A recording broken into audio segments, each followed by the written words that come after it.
ഇന്നത്തെ ക്ലാസ്സിൽ നമ്മൾ ചർച്ച ചെയ്യാൻ പോകുന്ന വിഷയം സമയത്തിന് ഭക്ഷണം കഴിച്ചിട്ടില്ലെങ്കിൽ നമ്മുടെ ശരീരത്തിനുണ്ടാകുന്ന പ്രത്യാഘാതങ്ങൾ പ്രയാസങ്ങളെ കുറിച്ചാണ്. കാരണം നമ്മൾ പല ജോലി ചെയ്യുന്ന ആളുകൾ കൃത്യസമയത്ത് ഭക്ഷണം കഴിക്കാൻ സാധിക്കാറ്, പ്രത്യേകിച്ച് ഡ്രൈവർ ജോലി ചെയ്യുന്ന ആളുകൾ, അതുപോലെ ഡെലിവറി ബോയ്സ്, അതുപോലെ തന്നെ മറ്റു പല കൂലി വേലകൾ ചെയ്യുന്ന ആളുകൾക്കൊന്നും കൃത്യസമയത്തിന് ഭക്ഷണം കഴിക്കാൻ കഴിയാറില്ല. അവർക്ക് ശരീരത്തിൽ ഉണ്ടാകുന്ന ഒരുപാട് പ്രയാസങ്ങൾ വരാനുണ്ട്. കാരണം നമ്മുടെ ശരീരത്തിലൊരു ബയോളജിക്കൽ ക്ലോക്ക് ഉണ്ട്, അതിന് പറയാം സിർക്കാഡിയൻ റിതം എന്ന് പറയാം. ഇതിൻ്റെ പ്രത്യേകത ഇത് നമ്മൾ ഏത് സമയത്ത് ഉറങ്ങണം, ഏത് സമയത്ത് എഴുന്നേൽക്കണം, ഏത് സമയത്ത് ഭക്ഷണം കഴിക്കണം, അതൊക്കെ ഏകദേശം നമ്മുടെ ശരീരത്തിൽ ഒരു സംവിധാനം ടൈമിംഗ് റെഡിയാക്കിയിട്ടുണ്ട്. ഇത് വല്ലാതെ എറർ വരാൻ പാടില്ല. അത് ഒരുപാട് പ്രയാസങ്ങൾ ജീവിതത്തിൽ ഉണ്ടാകും. നോക്കാം നമുക്ക് എന്തൊക്കെ പ്രയാസങ്ങൾ ഉണ്ടാക്കാമെന്നില്ല നോക്കാം. വളരെ പ്രധാനപ്പെട്ടുള്ളത് നമ്മുടെ ഡൈജസ്റ്റീവ് സിസ്റ്റത്തെ, മീൻസ് നമ്മുടെ ദഹന പ്രക്രിയയെ ഇത് ബാധിക്കും. കാരണം കൃത്യസമയത്ത് ഭക്ഷണം എത്തിയെങ്കിൽ ദഹന പ്രക്രിയ കൃത്യസമയത്ത് നടക്കുകയുള്ളൂ. മാത്രമല്ല നമ്മുടെ ശരീരത്തിൽ ഒരുപാട് ഊർജ്ജം എടുക്കേണ്ട ആവശ്യമുണ്ട്. അപ്പോൾ ഈ ഊർജ്ജത്തിനൊക്കെ എന്ത് കൃത്യസമയത്ത് നമ്മുടെ ഡൈജഷൻ പ്രവർത്തനം, മീൻസ് ദഹന പ്രക്രിയ നടക്കേണ്ടതുണ്ട്. അതുപോലെ തന്നെ വളരെ പ്രധാനമായിട്ട് പ്രശ്നം ആസിഡിറ്റി പ്രശ്നങ്ങളുണ്ടായിരിക്കും. കാരണം നമ്മൾ ഈ ഭക്ഷണ സമയമാകുമ്പോൾ ആമാശയത്തിൽ ഒരുപാട് കെമിക്കൽസ് വരുന്ന ഭക്ഷണത്തെ കൃത്യമായിട്ട് ദഹിപ്പിക്കാൻ റെഡിയായി നിൽക്കും. എന്നാൽ സമയത്ത് ഭക്ഷണം കിട്ടിയില്ലെങ്കിൽ ഈ ആസിഡുകൾ എന്ത് ചെയ്യും, ആമാശയത്തിൽ പ്രവർത്തിക്കുമ്പോൾ ശരീരത്തിൽ പൊതുവായ ആസിഡ് പ്രശ്നങ്ങളേക്ക് അത് നയിക്കുകയും ചെയ്യും. അതുപോലെ തന്നെ മറ്റൊരു പ്രധാന പ്രശ്നമാണ് കോൺസ്റ്റിപ്പേഷൻ, മീൻസ് മലബന്ധം. ഈ മലബന്ധം പല ആളുകൾക്കും പ്രയാസം ഉണ്ടാക്കുന്നതാണ്. അത് ദിവസം 1-2 തവണ ഒരു കൃത്യസമയങ്ങളിൽ അത് പുറത്ത് പോരേണ്ടതുണ്ട്. അതിനെ സഹായിക്കുന്നത് എന്താ, കൃത്യസമയത്ത് ഭക്ഷണം കഴിക്കുകയും വേണം, അല്ലെങ്കിൽ ഈ കോൺസ്റ്റിപ്പേഷൻ പ്രശ്നങ്ങൾ ഉണ്ടാവാൻ സാധ്യത കൂടുതലാണ്. പിന്നെ ചില ആളുകളെങ്കിലും വെയിറ്റ് കൂടാൻ കാരണമാകുന്നുണ്ട്. കാരണം ഈ കൃത്യസമയത്ത് ഭക്ഷണം കഴിച്ചിട്ടില്ലെങ്കിൽ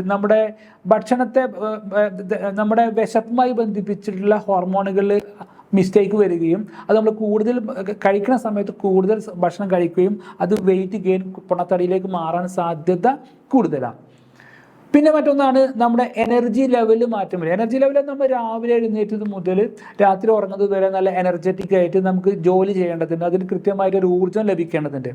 ഈ സമയത്തിന് ഭക്ഷണം കഴിച്ചിട്ടില്ല എങ്കിൽ ഈ എനർജി ലെവൽ വേരിയേഷൻ വരികയും നമുക്ക് മൂഡിൽ വലിയ മാറ്റങ്ങൾ വരികയും ചെയ്യും.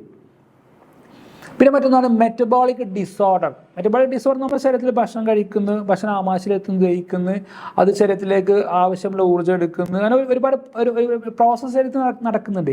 ഈ മെറ്റബോളിസം പ്രോസസ്സിനെ ഈ എന്ത് പല പ്രയാസങ്ങളും ഇതുണ്ടാക്കും സമയത്തിന് ഭക്ഷണം കഴിച്ചിട്ടില്ലെങ്കിൽ. മാത്രമല്ല ഇൻസുലിൻ്റെ ഉൽപ്പാദനത്തെ അത് ബാധിക്കാം. അത് ക്രമേണ ഡയബറ്റിക് രോഗിയാവാൻ വരെ സാധ്യത കൂടുതലാണ്. പിന്നെ അതുപോലെ തന്നെ നമ്മുടെ ശരീരത്തിൽ ഒരുപാട് ഹോർമോണുകളുണ്ട്.